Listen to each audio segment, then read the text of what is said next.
Hello students, welcome to Edumantra. আমি তোমাদের চিন্ময় sir. তো তোমরা জানো অলরেডি আমার চলছিল একটা ইকোনমি সিরিজ, তোমরা অনেকেই রিকোয়েস্ট করেছিলে সিরিজটা কন্টিনিউ করার জন্য।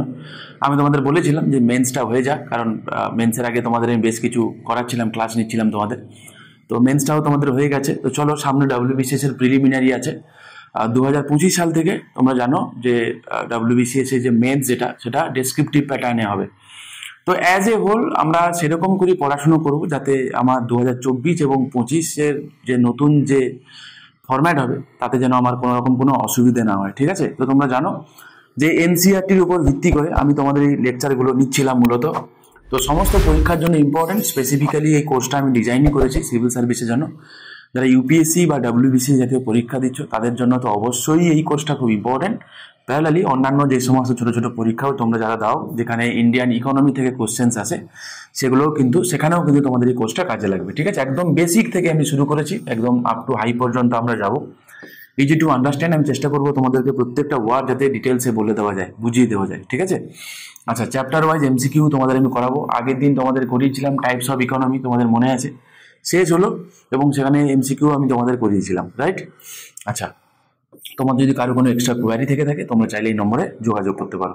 ঠিক আছে? চলো, আজকের আমরা যেটা করব সেটা হচ্ছে economic growth and economic development. তো আজকে লেকচার 1, কারণ এখানে নাম্বার অফ যে এটা সাবজেক্ট কন্টেন্ট অনেকটা বেশি আছে, তোমাদের ধৈর্য থাকবে না। তো চেষ্টা করছি ছোট ছোট কনসেপ্টের মাধ্যমে আমরা এই কোর্সটা পুরোটা শেষ করার।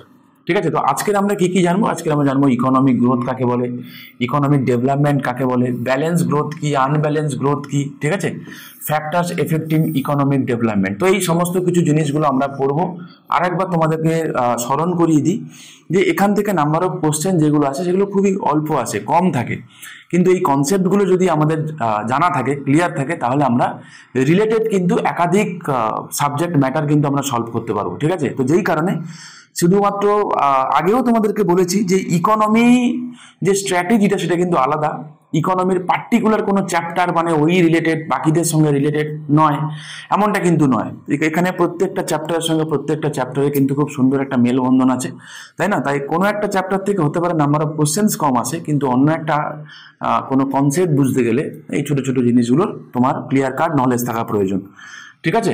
চলো শুরু করি। What is economic growth? প্রথমে আসো, ইকোনমিক গ্রোথ কাকে বলে? ঠিক আছে? আচ্ছা, আমি তোমাদেরকে প্রথমে কনসেপ্টটাকে বুঝিয়ে দিই, তারপরে কি লেখা আছে আমি পড়ে বুঝিয়ে দিচ্ছি তোমাদেরকে। ইকোনমিক গ্রোথ বলতে বোঝায় যদি কোনো দেশের, যে কোনো দেশের জন্য, ঠিক আছে, যদি কোনো দেশের ন্যাশনাল ইনকাম বাড়তে থাকে, তার সাথে সাথে যদি পার ক্যাপিটা ইনকাম বা মাথা পিছু আয় বাড়ে, তখন আমরা বলি কি যে ইকোনমিক গ্রোথ হচ্ছে। তাহলে ইকোনমিক গ্রোথ কাকে বলে? না, ইকোনমিক গ্রোথ শুধুমাত্র এইটুকুনি যে যদি ন্যাশনাল ইনকাম বাড়ার সাথে সাথে, জাতীয় আয় বাড়ার সাথে সাথে যদি মাথাপিছু আয় বাড়ে, তাহলে আমরা বলবো কি যে ইকোনমিক গ্রোথ হচ্ছে। বাকি অন্য কোনো ফ্যাক্টরস কিন্তু এখানে ইনক্লুডেড নেই। এবার কেউ বলতে পারে যে স্যার, ধরো কোনো একটা দেশের ন্যাশনাল ইনকাম বাড়ছে, ভালো কথা, ন্যাশনাল ইনকাম বাড়ছে, প্যারালালি যদি ওই দেশের পার ক্যাপিটা ইনকাম না বাড়ে, তাহলে কি বলবো ইকোনমিক গ্রোথ হচ্ছে?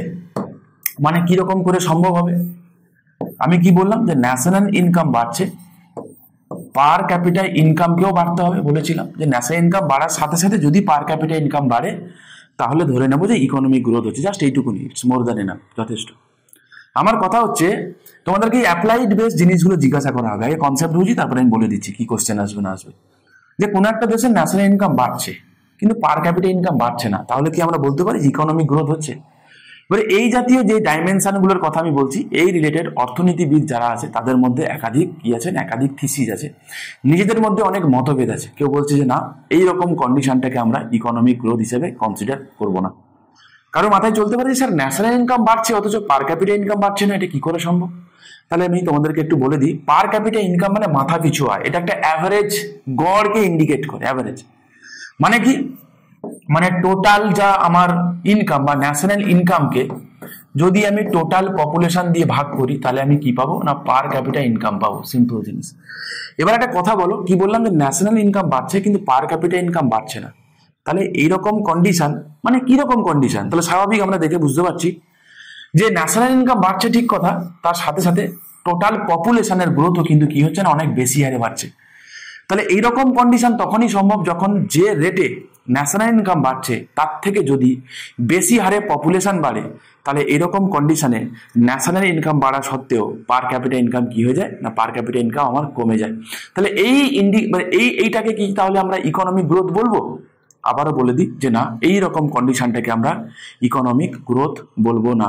বা আবারও এরকমও কন্ডিশন হতে পারে যে ন্যাশনাল ইনকাম হয়তো বাড়লো না, ন্যাশনাল ইনকামও বাড়লো না, তা সত্ত্বেও পার ক্যাপিটা ইনকাম বেড়ে গেল। এটা কি করে সম্ভব হতে পারে? কি করে সম্ভব হতে? সেম কনসেপ্ট থেকে আসো, যে ন্যাশনাল ইনকাম ধরে নাও আগের থেকে যা ছিল হয় তাই আছে, বা তার থেকে ধরে নাও কমে গেছে খানিকটা হলো। দেখা গেল পপুলেশন যে গ্রোথ, যেটা পপুলেশন গ্রোথ যা ছিল তার থেকে আরো অনেক কমে গেছে। তাহলে যে রেটে ন্যাশনাল ইনকাম কমছে তার থেকে বেশি রেটে যদি পপুলেশন গ্রোথ কমে, তাহলে সেক্ষেত্রে আমরা কি দেখতে পাবো যে ন্যাশনাল ইনকাম হয় সেম বা কমা সত্ত্বেও পার ক্যাপিটাল ইনকাম কিন্তু বেশি থাকতে পারে। বা ধরে নাও কোনো একটা জায়গায় মরক দেখা দিল, ঠিক আছে, প্যান্ডেমিক বা কোনো রোগের কারণে কোনো একটা জায়গার লোক যে রিসেন্টলি হয়ে গেল, কোভিড পিরিয়ড থেকে কাটিয়ে উঠলাম আমরা, তো প্রচুর কি হয়েছে, প্রচুর পপুলেশন কমে গেছে, তাতে প্রচুর মানুষ মারা গেছে তাতে, তাই না? তাহলে কোনো একটা জায়গায় ইনকাম ধরে নাও একই আছে, তা সত্ত্বেও যদি পপুলেশন যদি কমে যায়, তাই না, নেগেটিভ কোনো এফেক্টগত কারণে, পজিটিভিটির কোনো কারণে না, তাহলে কি বলবো তাহলে সেখানে ইকোনমিক গ্রোথ হচ্ছে? উত্তর হচ্ছে না, ইকোনমিক গ্রোথ তাকে আমরা বলবো না। তাহলে ইকোনমিক গ্রোথ কাকে বলবো না? যখন ন্যাশনাল ইনকাম বাড়ার সাথে সাথে, বারবার বলছি আমি, যখন পার ক্যাপিটা ইনকাম বাড়তে থাকবে পজিটিভলি, তখন সেই রকম কন্ডিশনকে আমরা কি বলবো না, ইকোনমিক গ্রোথ বলবো। ঠিক আছে, ইকোনমিক গ্রোথ বলবো। কি আছে দেখা যাক, কি বলেছে দেখা যাক। রিসেন্টলি তোমরা দেখতে পাবে এই দিন 4-5 আগে ওয়ার্ল্ড ব্যাংক একটা রিপোর্ট পাবলিশ করেছে, সেখানে বলেছে কি, World Bank hikes India's economic growth projection to 7% for financial year 2024-2025। তো যেখানে ওয়ার্ল্ড ব্যাংক বলেছে 2024-2025 অর্থবর্ষের জন্য ইন্ডিয়ার যে ইকোনমিক গ্রোথ সেটা মোটামুটি 7% মতো থাকবে। ঠিক আছে, আগে যেটা বলা হয়েছিল একটু কম রাখা হয়েছিল, ঠিক আছে, সেটা ওই 6.6% মতো রাখা হয়েছিল, সেটা বাড়িয়ে কি করা হয়েছে না 7% মতো করা হয়েছে। তার এই বাড়ার পেছনে বেশ কিছু কারণ বলেছে, যে কোভিড পরবর্তীতে আমাদের ইকোনমি যে আস্তে আস্তে কি হচ্ছে না, খুব দ্রুত কোপ আপ করছে, ঠিক আছে, এবং আস্তে আস্তে কি হচ্ছে না, মার্কেটে ডিমান্ড এবং সাপ্লাই যে চেনটা সেটা আগের থেকে অনেক ভালো অ্যাক্টিভেট হয়েছে। শুধুমাত্র এই কয়েকটা কারণে কি দেখা যাচ্ছে যে আমাদের ইকোনমিক গ্রোথটা 6.6 থেকে বাড়িয়ে 7% করেছে। কে? ওয়ার্ল্ড ব্যাংক করেছে। এটা রিসেন্ট ডেটা, ঠিক আছে, দ্য হিন্দুর একটা ডেটা আমি তোমাদের সঙ্গে রাখলাম। ঠিক আছে, তাহলে ইকোনমিক গ্রোথ কাকে বলে? যেটা বলেছে সেম জিনিস, economic growth measures the change in output or GDP over a period of time. Simple জিনিস, এর থেকে আমি অনেক ভালোভাবে তোমাদেরকে আমি বুঝিয়ে দিলাম। ঠিক আছে, increase in the production of goods and services in an economy. Simple জিনিস, ন্যাশনাল ইনকাম বাড়তে গেলে যেটা বাড়তে হবে সেটা হচ্ছে গুডস এবং সার্ভিসের উৎপাদন বাড়তে হবে। স্বাভাবিক জিনিস।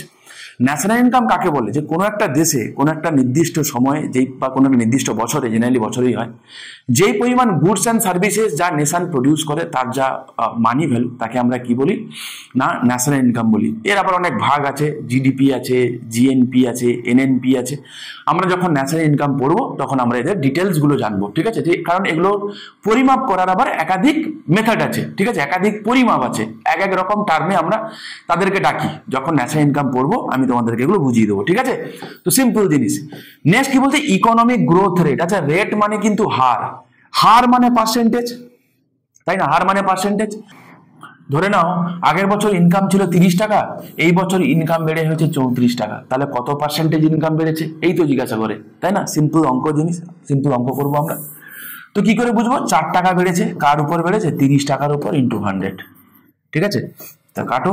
তো ধরে নাও 3, আমি রাউন্ড ফিগারে লিখলাম, তো 4 3 মোটামুটি 12, মোর দ্যান 12% আমার কি হয়েছে না, আমার কি হয়েছে, ইনকাম বেড়েছে। তো সেটাই।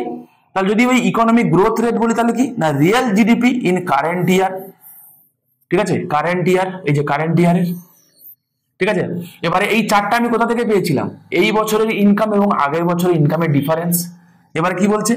Real GDP in previous year. Simple জিনিস, দুটো ডিফারেন্স বার করেছে, সেটাই চার ছিল, ডিভাইডেড বাই কি, প্রিভিয়াস ইয়ারের যা ইনকাম তার উপর করেছিলাম, স্বাভাবিক। Real GDP in previous year into 100। তো সিম্পল জিনিস। তাহলে দেখতে পাবো এই যে প্রজেকশন যেটা বা জিডিপি গ্রোথ রেট বলেছে 7% বাড়বে।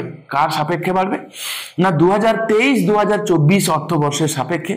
2024-2025 অর্থবর্ষে সেই হারটা থাকবে 7%। বোঝাতে পেরেছি আশা করি তোমাদেরকে, বোঝা গেল? তাহলে এইরকম করে কি করা হয়, ইকোনমিক গ্রোথ রেট আমরা বার করি। Next concept, features of economic growth. তো কি দেখে বুঝবো যে কোন একটা দেশের ইকোনমিক গ্রোথ হচ্ছে কি হচ্ছে না? দেখো, সেই দেশে increase in capital goods. Capital goods কাকে বলে না, যেই সমস্ত গুডস গুলো আমরা 3 বছর বা তার বেশি আমরা ইউজ করতে পারি, সেই সমস্ত কমোডিটি, সেই সমস্ত গুডস গুলোকে আমরা ক্যাপিটাল গুডস বলি। তো স্বাভাবিকভাবে ক্যাপিটাল গুডস এর উৎপাদন বাড়বে, লেবারের যে প্রোডাক্টিভিটি অফ লেবার সেটা আগের তুলনায় অনেক বাড়বে, কারণ লোকজনের মধ্যে সিম্পল জিনিস যে একজন লিটারেট লেবার যেই পরিমাণ কাজ করতে পারে তার যা প্রোডাক্টিভিটি, তার থেকে একজন ইলিটারেট যে লেবার তার প্রোডাক্টিভিটি কি বেশি হবে না কম হবে? স্বাভাবিকভাবেই কম হবে। তো স্বাভাবিক লেবারদের মধ্যে যত লিটারেসি যত বাড়বে কি হবে, তার প্রোডাক্টিভিটিও তত বাড়বে। ঠিক আছে, আচ্ছা, টেকনোলজি স্বাভাবিকভাবে বেটার হবে, হিউম্যান ক্যাপিটাল ফরমেশন হবে। হোয়াট ইজ হিউম্যান ক্যাপিটাল বলো তো? না, মানব সম্পদ বলা ভালো, হিউম্যান রিসোর্স বলাটাও একই কথা, মানব সম্পদ। যে কটা রিসোর্স সারা পৃথিবীতে পাওয়া যায় যে কোনো দেশের জন্যই সত্যি কথা, এটা সব থেকে মোস্ট প্রোডাক্টিভ রিসোর্স যেটা, সেটা হচ্ছে হিউম্যান ক্যাপিটাল। কারণ এই হিউম্যান মানব সম্পদ, এবার এই মানুষকে, একজন অর্ডিনারি ম্যানকে ক্যাপিটাল ম্যানে কনভার্ট করে কে নলেজ, শিক্ষা। ঠিক আছে, স্কিল। তো স্বাভাবিক ওই স্কিল, এই সমস্ত জিনিসকে অ্যাকোয়ার করতে গেলে যেটা হেল্প করে সেটা হচ্ছে শিক্ষা। তাতে কি হয় না, একজন মানুষ তখন সম্পদে পরিণত হয়, সে তখন কি করে, অন্যান্য সম্পদকে কাজে লাগিয়ে সে আরো নতুন কোনো সম্পদ সে তৈরি করতে পারে। ঠিক আছে, আচ্ছা, এবারে তোমাকে যদি জিজ্ঞাসা করে যে ইকোনমিক গ্রোথের কি ইন্ডিকেটর, কি দেখে বুঝবো যে কোনো একটা দেশের ইকোনমিক গ্রোথ হচ্ছে কি হচ্ছে না?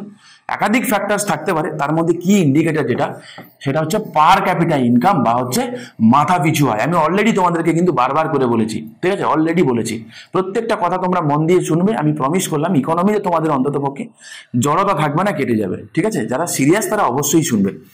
আচ্ছা, ইকোনমিক গ্রোথ যেটা, এটা কিন্তু একটা নিউমেরিক ভ্যালু, মানে কি একটা পার্সেন্টেজ, একটা ডেটা, এই রিলেটেড। এখান থেকে আমি বুঝতে পারবো না অ্যাকচুয়ালি যে মানুষজনের ভালো হলো কি খারাপ হলো, এটা কিন্তু ইন্ডিকেট করে না। আচ্ছা বলো তো, আমাদের দেশে 7% হারে ইকোনমিক গ্রোথ হবে বলেছে কে? ওয়ার্ল্ড ব্যাংক বলেছে তো।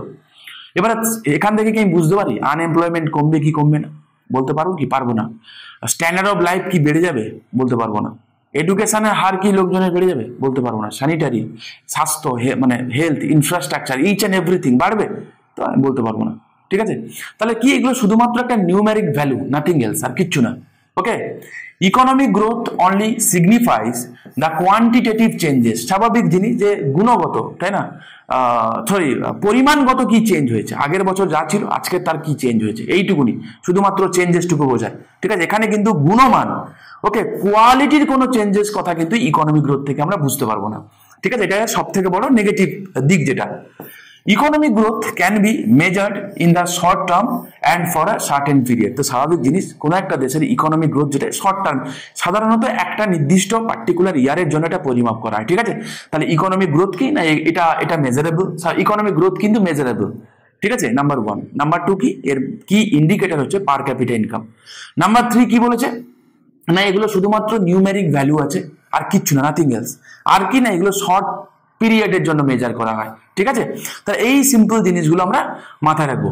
চলো নেক্সট দেখি, বলছে India size of economy and GDP per capital. ঠিক আছে, মাথা পিছু অনুযায়ী তো ইন্ডিয়ার প্রত্যেকটা ইয়ার ওয়াইজ আমরা একটুখানি দেখবো। তো বলছে 2021 সালে মোটামুটি সাইজ অফ দ্য ইকোনমি, মানে মাথায় রাখতে হবে যে US ডলার অনুযায়ী কিন্তু।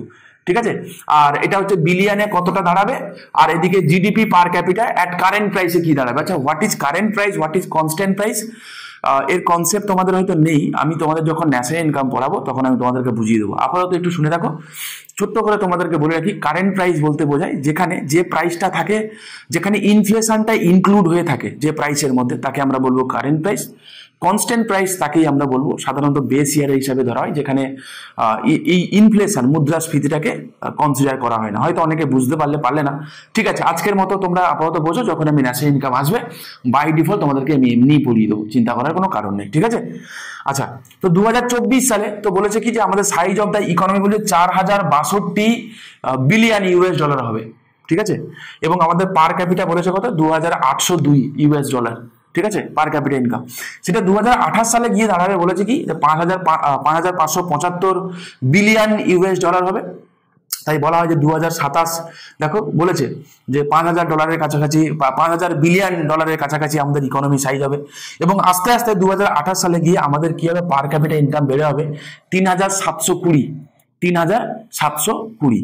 ঠিক আছে, তো এইটা পাবলিশ করেছে কে, দেখো পাবলিশ করেছে হচ্ছে, দেখো ভালো করে পাবলিশ করেছে ওয়ার্ল্ড ইকোনমিক আউটলুক। কে পাবলিশ করে, মানে ওয়ার্ল্ড ইকোনমিক আউটলুক হচ্ছে রিপোর্টটা পাবলিশ করেছে কি ইন্টারন্যাশনাল মনিটারি ফান্ড। তোমাদের কখনো জিজ্ঞাসা করা হয় যে ওয়ার্ল্ড ইকোনমিক আউটলুক যে রিপোর্টটা এটা কোন এজেন্সি পাবলিশ করে, ঠিক আছে, তো মাথায় রাখবে কে করে, এটা IMF করে। ঠিক আছে, এটা রিসেন্ট ওদের যে একদম কারেন্ট যেটা বেরিয়েছিল, মানে অ্যাজ পার এপ্রিল 2023-এর উপর 2024 সালে রিপোর্টটা বেরিয়েছে। ঠিক আছে, রিসেন্ট ডেটা এগুলো।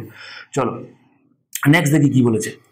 নেক্সট দেখো ইকোনমিক গ্রোথ যদি হয় তাহলে কি কি দেখে বুঝতে পারবো না, ইনক্রিজ ইন এমপ্লয়মেন্ট স্বাভাবিক জিনিস, ফল ইন আনএমপ্লয়মেন্ট স্বাভাবিক, এমপ্লয়মেন্ট যদি বাড়ে তো আনএমপ্লয়মেন্ট কমবে, লজিক কি বলে, ইনক্রিজ ইন ট্যাক্স রেভিনিউ, লোকজন খুব বেশি বেশি করে টাকা পয়সাও আসছে, লোকজন খুব বেশি বেশি করে কিনবে, যদি বেশি বেশি করে লোকজন কেনে, লোকজন এক্সপেন্ডিচার স্বরূপ সরকারের কাছে কি করবে, খুব বেশি পরিমাণে ট্যাক্স তারা পেমেন্ট করবে, নাম্বার 1। নাম্বার 2, যদি ইনকামও বাড়ে অ্যাজ এ হোল, যদি ইনকাম বাড়ে তাহলে লোকজন অ্যাজ এ ডাইরেক্ট ট্যাক্স স্বরূপ কিন্তু সরকারের কাছে ট্যাক্স পেমেন্ট করবে, তো বুঝবো কি যে ট্যাক্স রেভিনিউ বাড়বে। রিসেন্টলি আমরা দেখতে পাবো, কারেন্ট সিনারিও দেখতে পাবো কি যে ইন্ডিয়াতে ইনডাইরেক্ট ট্যাক্সের থেকে যে ইনকাম সরকারের জিএসটি যে কালেকশনটা, ঠিক আছে, প্রত্যেক 3 মাস অন্তর অন্তর একটা রিপোর্ট বার করা হয় না, তো সেখানে বলছে যে প্রিভিয়াসের থেকে বর্তমান কারেন্টটা ছাপিয়ে যাচ্ছে, মানে সরকারের ট্যাক্স থেকে বাবদ আয়, মানে জিএসটি থেকে বাবদ আয়, ইনডাইরেক্ট ট্যাক্স থেকে বাবদ আয় সরকারের আগের থেকে অনেক বেড়ে গেছে। তাহলে এটা একটা ইন্ডিকেটর যে আমাদের দেশে ইকোনমিক গ্রোথ হচ্ছে।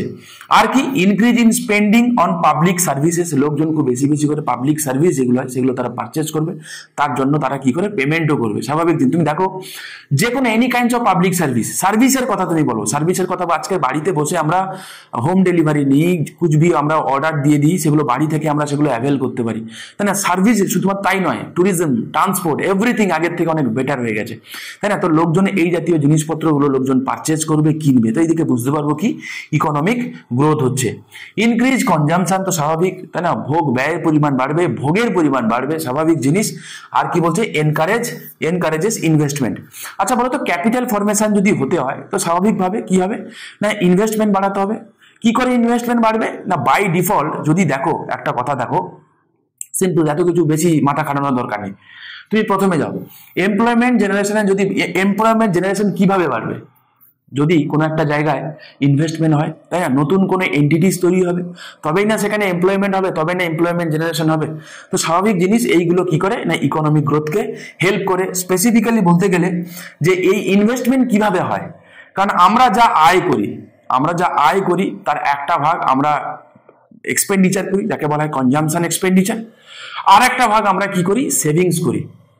বোঝা গেল, আমরা যা আয় করি, তো আমি তোমাদের ছোট্ট একটা জিনিস একটু বুঝিয়ে দিই, তোমরা একটু দেখো, যা আয় করি তাকে আমরা ওয়াই বলে ইন্ডিকেট করব, ঠিক আছে। Y equals to C plus I, মানে consumption expenditure plus investment expenditure. ছেড়ে দাও, ধরো না বোঝা গেল না, গুলি মারো। আবার বলছে ওয়াই ইকুয়ালস টু কি না, যা কনজাম করি, যা খাই, প্লাস কিছু আমরা সেভিংস করি তো। এবারে আসো, এই দুটোকে যদি আমি একসঙ্গে ট্যালি করি, কি দাঁড়ালো, কনজামশনকে উড়িয়ে দাও, রইল বাকি কি আই আর এস। তাহলে এখান থেকে বলা যায় কি, ইনভেস্টমেন্ট ইকুয়ালস টু সেভিংস, বা উল্টো কথাটা বলা উচিত ছিল, সেভিংস ইকুয়ালস টু ইনভেস্টমেন্ট। ওকে, তাহলে সিম্পল জিনিস, আমরা যেই পরিমাণ টাকা আমরা যা আয় করি, আর্ন করি, শুধু আমার নয়, সারা পৃথিবীর জন্য সত্যি কথা, যে কোনো দেশের জন্য সত্যি কথা, যা আর্ন করা হয় তার একটা পোর্শন ভোগ ব্যয় স্বরূপ খরচা হয়ে যায়, রিমেনিং কি করা হয়, সেভিংস করা হয়। ওকে, আর ওই সেভিংসটাই কি করা হয়, অ্যাজ ইনভেস্টমেন্ট রূপে সেটাকে নিবেশ করা হয়। ওই ইনভেস্টমেন্টটি কি করে, ক্যাপিটাল ফরমেশনে হেল্প করে। সিম্পল জিনিস, যত বেশি আমি ইনভেস্ট করতে পারবো তত বেশি ক্যাপিটাল ফরমেশন হবে। যদি ইনভেস্টমেন্টের পরিমাণ যদি কমে যায়, ক্যাপিটাল ফরমেশনের পরিমাণ কি হয়ে যাবে না, আমার কমে যাবে। ঠিক আছে, তো এইটা যদি আমি একটা সার্কেলের মধ্যে দেখাই, যে কোনো জায়গা থেকে আমরা শুরু করতে পারি। এটা ধরে নাও আমরা ইকোনমিক গ্রোথ থেকে শুরু করলাম। ইকোনমিক গ্রোথ যদি হয় কি হবে না, ট্রেড বাড়বে। সিম্পল জিনিস, যদি ট্রেডের পরিমাণ বাড়ে, ব্যবসার পরিমাণ যদি বাড়ে, তাহলে কি হবে না, ডাইরেক্ট ইনভেস্টমেন্টের পরিমাণ বাড়বে। আচ্ছা, ডাইরেক্ট মানে ফরেন ডাইরেক্ট ইনভেস্টমেন্ট, মানে বিদেশি প্রত্যক্ষ বিনিয়োগ। সোজা কথায় তোমাদেরকে বলি, ধরো আমাদের দেশের একাধিক সেক্টর আছে কি না, সেক্টর আছে, প্রাইমারি সেক্টর আছে, সেকেন্ডারি সেক্টর আছে, টার্সিয়ারি সেক্টর আছে, কোয়াটারনারি সেক্টর আছে, সব কটা সেক্টর আছে। আমি যদি আরো সহজ করে যদি বলি, ধরো টেলিকম একটা সেক্টর, তাই না? তারপরে ধরো আয়রন অ্যান্ড স্টিল ইন্ডাস্ট্রি, এগুলো ম্যানুফ্যাকচারিং সেক্টর। তো একাধিক, তোমরা জানো সিভিল এভিয়েশন, প্রচুর জিনিস আছে।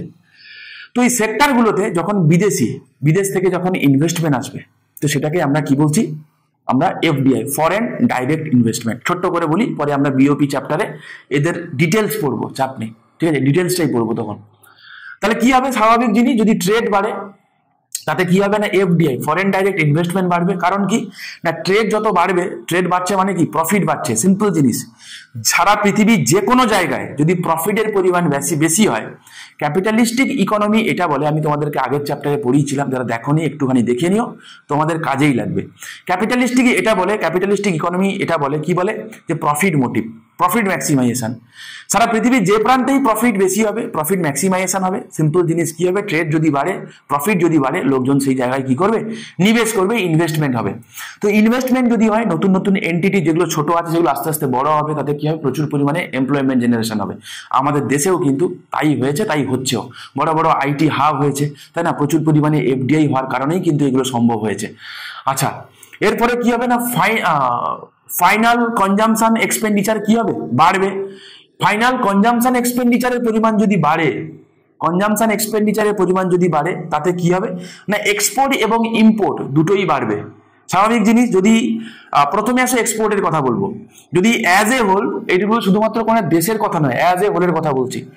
কোনো দেশে যদি কনজামশনের পরিমাণ বাড়ে, ধরে নাও আজকে হয়ে গেল কি, যে বাংলাদেশের এরকম পরিস্থিতি, টালমেটাল অবস্থা, বাংলাদেশের প্রোডাকশন ইউনিটগুলো খুব ধুঁকছে। স্বাভাবিক জিনিস, তাদের রাজনৈতিক স্থিতাবস্থা খুব একটা ভালো জায়গায় নেই। আমাদের পশ্চিমবঙ্গের হাল যে খুব একটা ভালো জায়গা তা কিন্তু নয়। আমাদের পশ্চিমবঙ্গের ইন্ডাস্ট্রি নিয়ার অ্যাবাউট নেই বললেই চলে। কি ছিল যে কটা ইন্ডাস্ট্রি, জুট ইন্ডাস্ট্রি একটা সময় খুব জায়গায় ছিল, সেগুলো শুধুমাত্র জিওগ্রাফি, তোমরা যারা পড়ো, ছোট যারা পড়েছো, সেই জিওগ্রাফির বইতেই কিছু তার কিছু থিওরিটিক্যালি কিছু প্রেজেন্ট আছে। বাস্তবে জুট ইন্ডাস্ট্রি পশ্চিমবঙ্গ থেকে উধাও হয়ে গেছে, হাওয়া হয়ে গেছে, ঠিক আছে? তো বাই দা ওয়ে, যেটা আমি বলছিলাম, যে কনজামশনের পরিমাণ যদি বাড়ে, তাতে কি হবে, প্রোডাকশন বাড়বে। তো সিম্পল জিনিস, প্রোডাকশন যদি বাড়ে, কোনো দেশ সেই প্রোডাকশন বাড়িয়ে সে চাইলে অন্য দেশে এক্সপোর্ট করতে পারে। অ্যাজ এ হোল উল্টোটাও হতে পারে।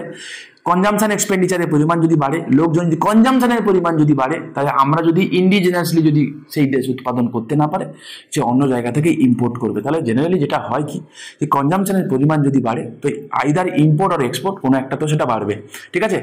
যে কোনো দেশের ক্ষেত্রে এটা সত্যি কথা, যদি কোনো দেশ সে ইম্পোর্টের থেকে যদি এক্সপোর্ট বেশি পরিমাণে করে, তাহলে সেই দেশ কি থাকে না, বেনিফিটেড হয়, সেই দেশ ভালো জায়গায় থাকে।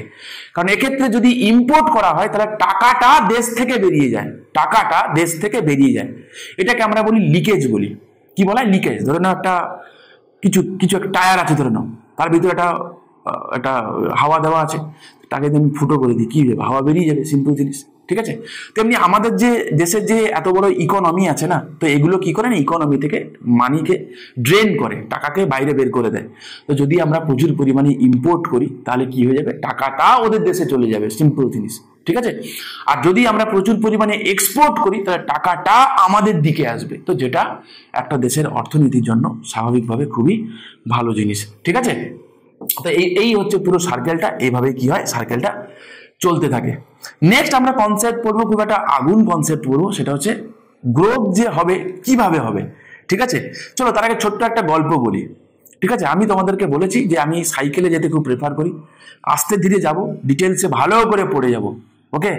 এবার তোমাদের যদি কারোর মনে হয় যে স্যার আমাকে 10 মিনিটে আপনি আমাকে পুরো ইকোনমি বুঝিয়ে দিন, আমার দ্বারা সম্ভব নয়, ঠিক আছে? আমি জানি না, তুমি অন্য কোথাও দেখো। তো যদি তুমি মনে করো যে সময় দেবে, শিখতে গেলে তো সময় দিতে হবে। সারা পৃথিবীতে যা কিছু শর্টকাট বলে কিছু হয় না। মেহনত করবে, ফল পাবে। মেহনত করবে না, ফল তো দূরের কথা, গাছও পাবে না, ঠিক আছে? আচ্ছা আসো, তো ব্যালেন্স ভার্সাস আনব্যালেন্স গ্রোথ। আচ্ছা, এই যে গ্রোথ কথাটা কোন ইকোনমির সঙ্গে যায়, প্রথমে আমি এটা বলবো, কোন ইকোনমির কাছে যায়। আর ডেভেলপমেন্ট কথাটা কোন ইকোনমির সঙ্গে যায়, ঠিক আছে? প্রথমে একটা কথা মাথায় নিয়ে নিই, গ্রোথ যে এই টার্মটা না, এইটা হচ্ছে সাধারণত হয় কি না, যেই সমস্ত দেশগুলো অলরেডি পিছিয়ে আছে, তো সেই সমস্ত দেশের ক্ষেত্রে যায়, ঠিক আছে? এবারে ওই দেশের ইকোনমিতে যদি আমি দেশকে যদি আস্তে আস্তে ডেভেলপড ইকোনমির দিকে নিয়ে যেতে চাই, তাহলে কি করতে হবে না, এই রিলেটেড যে থিওরি, সেইখানে কি হয় না, অর্থনীতিবিদগণ দুটো কনসেপ্টে ভাগ হয়ে যায়, ঠিক আছে? গ্রোথটা হবে কিভাবে হবে, অলরেডি দেশটা কি গরিব বললাম আমি, নার্কস বলে একজন অর্থনীতিবিদ এবং রসেনস্টেন রডার্ন, ঠিক আছে, ছেড়ে দাও, গুলি মারো, কোনো কাজে লাগবে না। নার্কস এবং রসেনস্টেন রডার্ন, তো এনারা মূলত ব্যালেন্স গ্রোথ স্ট্র্যাটেজির দিকে ফোকাস করেছিলেন। What is balance growth strategy? বলা হয় যে একটা দেশের যেই পরিমাণ ক্যাপিটাল আছে, যা পুঁজি আছে, সেই দেশের উচিত তাদের দেশের যে কটা সেক্টর আছে, ঠিক আছে, যে কটা সেক্টর আছে সব কটা সেক্টরকে ইকুয়ালি তাদের মধ্যে ডিস্ট্রিবিউট করে দিতে বলেছে। ঠিক আছে, ধরে নাও primary sector, secondary sector, tertiary sector, quaternary sector আছে না, আচ্ছা ধরে নাও বলেছে কি, ধরে নাও কোনো একটা দেশে 4খানা সেক্টর আছে, তো বলছে যেই পরিমাণ টাকা আছে সেগুলো কি করে দাও, মানে চারটে সেক্টরকে ইকুয়ালি ডিস্ট্রিবিউট করে দাও। ধরে নাও কোনো একটা দেশে 100 টাকা আছে, তো বলে চলো এক কাজ করো, 25 টাকা করে ভাগ করে দাও। ঠিক আছে, তাতে কি হবে না, তাতে কি হবে, সবকটা সেক্টর ইকুয়ালি গ্রোথ, মানে ইকুয়ালি গ্রো করবে এবং দেশটা একসময় ডেভেলপড ইকোনমি হয়ে যাবে। বোঝা গেল? এইটা হচ্ছে কার থিওরি? এটা হচ্ছে ব্যালেন্স গ্রোথ থিওরি। ঠিক আছে, ব্যালেন্স গ্রোথ থিওরি কি বলছে? The balance growth aims at the development of all sector simultaneously. Okay, আবার বলছি, এগুলো হয়তো সরাসরি তোমার কাজে লাগবে না, কিন্তু প্রমিস করছি এগুলো তোমার কিন্তু ডব্লিউবিসিএস এর মেন্সে বেনিফিট করবে। প্রিলিমিনারি তো করবে, অল্প বিস্তর, মেন্সে তো ডেফিনেটলি করবে। ওকে, আচ্ছা, এবারে কি হয়েছে না, অধ্যাপক নার্কস বলে যিনি ছিলেন না, তো তিনি একটা কথা বলেছিলেন, বলছে লো ইনকাম কেন হয় দেশে? কারণ লো ডিমান্ড বলে। লো ডিমান্ড কেন হয়? কারণ লো ইনভেস্টমেন্ট বলে। কেন লো ইনভেস্টমেন্ট হয়? কারণ লো ক্যাপিটাল ফরমেশন বলে। কেন লো ক্যাপিটাল ফরমেশন? আর লো প্রোডাক্টিভিটি বলে। কেন লো প্রোডাক্টিভিটি? লো ইনকাম বলে। তো এই যে প্রসেসের মধ্যে ঘুরতে থাকে, তো এটাকে বলা হয় ভিসুয়াস সার্কেল অফ পভার্টি, দারিদ্র্যের দুষ্ট চক্র। এই কথাটা তোমরা হয়তো শুনে থাকবে। ঠিক আছে, তো বলছে কোনো একটা দেশ যদি এই সার্কেল অফ পভার্টি থেকে তাকে যদি বেরোতে হয়, তা তার একটা পুশ দরকার। ঠিক আছে, পুশটা কি হবে না, বলতে সেই পুশটা হবে অ্যাকর্ডিং টু নার্কস, রসেনস্টেন রডার্ন কি বলছে, যে এইটা হবে ব্যালেন্স গ্রোথ স্ট্র্যাটেজি। বোঝা গেল? আচ্ছা, এবারে এর একটা উল্টো দিকে কিছু অর্থনীতিবিদ ছিল, তাদের মধ্যে অন্যতম একজন ব্যক্তি ছিলেন, তার নাম হচ্ছে হার্শম্যান।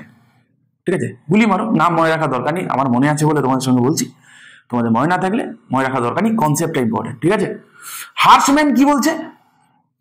হার্শম্যান বলছে, ওরে বাবা, দেশটা তো অলরেডি গরিব, তাই না? দেশটা তো গরিব।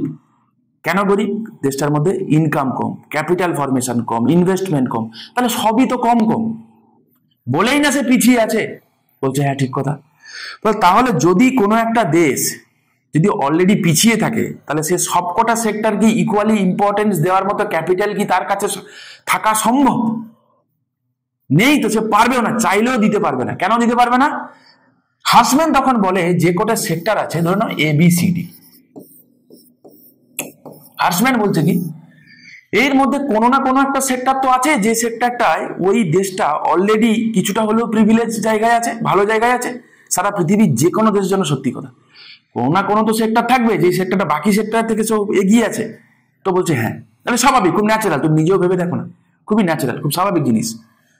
ধরে নাও কোনো একটা দেশ এগ্রিকালচারে এগিয়ে আছে, ধরে নাও তর্কের ক্ষেত্রে ধরে নাও, এবারে ওই দেশটা, হার্শম্যান বলছে যদি আমি এগ্রিকালচারে এগিয়ে থাকি, এমতো কন্ডিশনে যদি ক্যাপিটাল যদি সবকটা সেক্টরকে যদি আমি ভাগ করে দিই, তাহলে যেটা হবে যে এগ্রিকালচার সেক্টর যে অলরেডি এগিয়ে ছিল, তার ক্যাপিটাল শর্টেজের গত কারণে এগ্রিকালচার কি হয়ে যাবে না, তার ডাউন হয়ে যাবে, কমে যাবে, স্বাভাবিক জিনিস।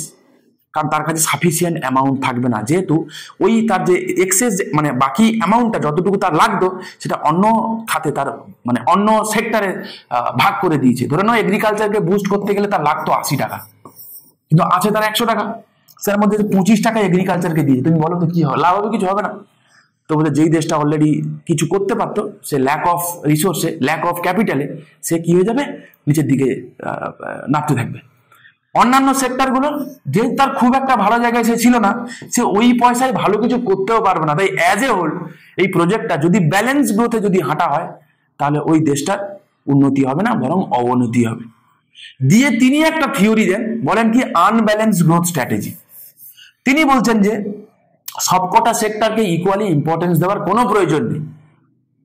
বোঝা গেল? কোনো প্রয়োজন নেই। তার থেকে বরং বেটার হবে এটাই যে যে দেশ যে সেক্টরে সে সব থেকে বেশি এগিয়ে আছে, তার উচিত কি ওই সেক্টরকে বেশি বেশি বেশি বেশি করে ফোকাস দেওয়া। তাতে করে যেটা হবে যে ওই সেক্টর তো গ্রো করবে, ওই সেক্টর যদি গ্রো করে তাহলে আমরা একটা কনসেপ্ট এখানে দেখতে পাবো, এটাকে বলা হয় কি না হচ্ছে linkage effect, backward and forward linkage. Backward forward linkage বলতে এটা বোঝায় যে ইকোনমিক যে কটা সেক্টর আছে না, একে অপরের সঙ্গে যখন খুব সুন্দর একটা মেলবন্ধন থাকে, ঠিক আছে, একটা যদি গ্রো করে অটোমেটিক্যালি আর একটা গ্রো করবে, তো একে আমরা বলি লিঙ্কেজ এফেক্ট। উদাহরণস্বরূপ আমি তোমাকে যদি বলি, যদি এগ্রিকালচার যদি প্রমোট হয় তো প্যারালালি এগ্রিকালচার যদি বাড়ে, সেই রিলেটেড এগ্রিকালচার যে মেশিনারি ইউজ করা হয় সেগুলোর উৎপাদনও কিন্তু বাড়বে, প্যারালালি বাড়বে। এর জন্য কাউকে জোর করতে হবে না, এমনি বাই ডিফল্ট বাড়বে। প্যারালালি পেস্টিসাইডের উৎপাদন বাড়বে, ফার্টিলাইজারের উৎপাদন বাড়বে, যে কীটনাশক যেগুলো হয় এগুলো তোমরা জানো, বীজ শোধন রিলেটেড এইগুলো, এই অ্যাক্টিভিটিগুলো আগের থেকে বাড়বে, এগ্রিকালচার বেসড ইন্ডাস্ট্রি বাড়বে, বাড়বে কিনা? তেমনি তাহলে যেমন এগ্রিকালচার বাড়ছে প্যারালালি এও বাড়ছে, তাহলে একে অপরকে কি করছে, এ যেমন একে হেল্প করছে তেমনি এও তো একে তেমনি হেল্প করছে, ট্রাক্টর দিয়ে, হারভেস্টার দিয়ে, পেস্টিসাইডস দিয়ে, ফার্টিলাইজার দিয়ে হেল্প করছে, যে একে অপরের সঙ্গে যে মেলবন্ধনে যে এগিয়ে যাওয়া, হ্যাঁ, এই যে এইভাবে সেতু বন্ধনের কাজ করে, এটাকে বলা হয় কি লিঙ্কেজ এফেক্ট, লিঙ্ক কাজ করে, ঠিক আছে। তো বলছে লিঙ্কেজ এফেক্টগত কারণে কি হয়ে যাবে না, একটা সেক্টর যদি গ্রো করে অলরেডি অন্যান্য সেক্টরগুলো কি করবে, আস্তে আস্তে আস্তে আস্তে আস্তে আস্তে সে গ্রো করতে শুরু করবে, এটাকেই বলা হচ্ছে কি না ব্যাকওয়ার্ড অ্যান্ড ফরওয়ার্ড লিঙ্কেজ, ঠিক আছে। তো এইটা হচ্ছে হার্শম্যানের থিওরি ছিল। তো এখন রাইট নাও যদি দেখা যায় যে সব থেকে বেশি একসেপ্টেড যে ইকোনমিক গ্রোথ রিলেটেড যে কনসেপ্টটা আমরা নিই সেটা হচ্ছে কি এই হার্শম্যানের দেওয়া আনব্যালেন্স গ্রোথ স্ট্র্যাটেজি, ঠিক আছে। এগুলো মাথায় রেখো, পরীক্ষায় আমি আবারও বলছি তোমাদেরকে কনসেপ্ট গেইন করতে কিন্তু হেল্প করবে, ঠিক আছে। নেক্সট চলো, কালকে যদি ডাব্লিউবিসিএস, যদি নয় কালকে ডাব্লিউবিসিএস মেন্সটা কিন্তু লিখিত পরীক্ষা হয়ে যাবে, তখন কিন্তু তোমাদের পরীক্ষায় দেবে, ঠিক আছে। এমসিকিউ দিয়ে কিন্তু কাজ চলবে না, কনসেপ্ট যদি না থাকে খাতা পেন নিয়ে হলে বসে থাকবে, তার থেকে বেটার অল্প অল্প অল্প অল্প করে আমরা আজ থেকে প্রিপারেশন শুরু করে দিই, ঠিক আছে, তাতে যাতে ঝটকা না লাগে, ঠিক আছে। আচ্ছা, নেক্সট আছে ইকোনমিক ডেভেলপমেন্ট কাকে বলে। তো এই ছিল ইকোনমিক গ্রোথ রিলেটেড ইস্যু, ঠিক আছে। তো আজকের আমরা এই পর্যন্তই পড়বো, নেক্সট দিন আমরা ইকোনমিক ডেভেলপমেন্ট রিলেটেড যা যা আছে সেগুলো আমরা নেক্সট কনসেপ্টে পড়বো, ঠিক আছে। তো ভালো থেকো, কেমন লাগলো তোমরা অবশ্যই আমাকে জানিও, যদি ভালো লেগে থাকে তোমরা চাইলে চ্যানেলটাকে সাবস্ক্রাইব করতে পারো, লাইক করতে পারো, শেয়ার করতে পারো বন্ধুদের মধ্যে, আর আমাদের সঙ্গে জুড়ে থাকো, এরকম কন্টিনিউ তোমাদের সঙ্গে আমি কিন্তু করিয়ে যাব। বাই দা ওয়ে, এই ইকোনমিক ডেভেলপমেন্ট পড়বো, প্যারালালি রিমেনিং যে কটা ফ্যাক্টরস আছে আমি আরো সেগুলো কিন্তু অবশ্যই তোমাদেরকে আমি করাবো। আমি একবার তোমাদেরকে জাস্ট দেখিয়ে দিই, ঠিক আছে, আমরা তোমাদের জাস্ট দেখিয়ে দিই একটুখানি।